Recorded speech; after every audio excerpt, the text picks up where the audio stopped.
Thierry Henry's legacy might be up there with Leo and Cristiano at this stage. Because when you think about footballing idols and you exclude the top two, given they are the best, and a lot of people are going to say them, there's usually around five. Your Ronaldinho's, which is my personal one. Your Neymar's, of course, of the newer generation, which kind of has replaced Ronaldinho. Your Zidane's, which is a little bit less, but such a good player that he's up there.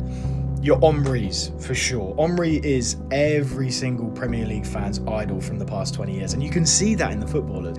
Absolutely everyone is in awe to talk to Thierry Henry. When they're on the touchline interviewing players, it's exactly the same. Everyone's in awe. It seems like he's touched so many lives, almost as if he's like transcended generations of footballers and football fans. Because of course, like I say, my kind of football idol was your Ronaldinho, because I am a 97 baby, and so he was around the time FIFA 05, FIFA 06, he was my favourite player, yada yada yada, FIFA Street. But then that's kind of been replaced by your Neymar's, by the newer generation.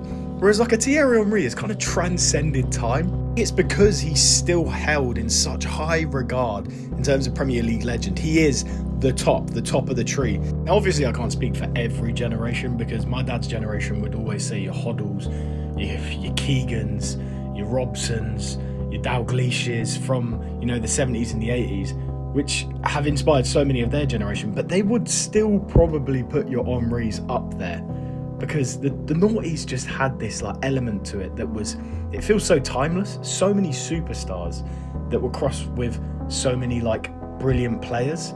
But when you ask people of that generation, you'll always have them saying that the late 90s, early 2000s was one of the best times in football. Of course, someone like my dad might be a little bit biased because, watching Zola all the way through to Chelsea winning multiple Premier Leagues, he's obviously going to be a little bit biased in that respect. But imagine starting watching football in the late 90s and then watching it in the 2000s and going, oh, God, it's even getting better. And then watching it in the 2010s, it's still unreal. You can then switch over to La Liga at that point. Just what a period. And that's why I think Henry is going to transcend time in that respect, because he might always be the best Premier League player of all time. He won't be knocked from that perch in the future, only because of nostalgia also helps, but he was just head and shoulders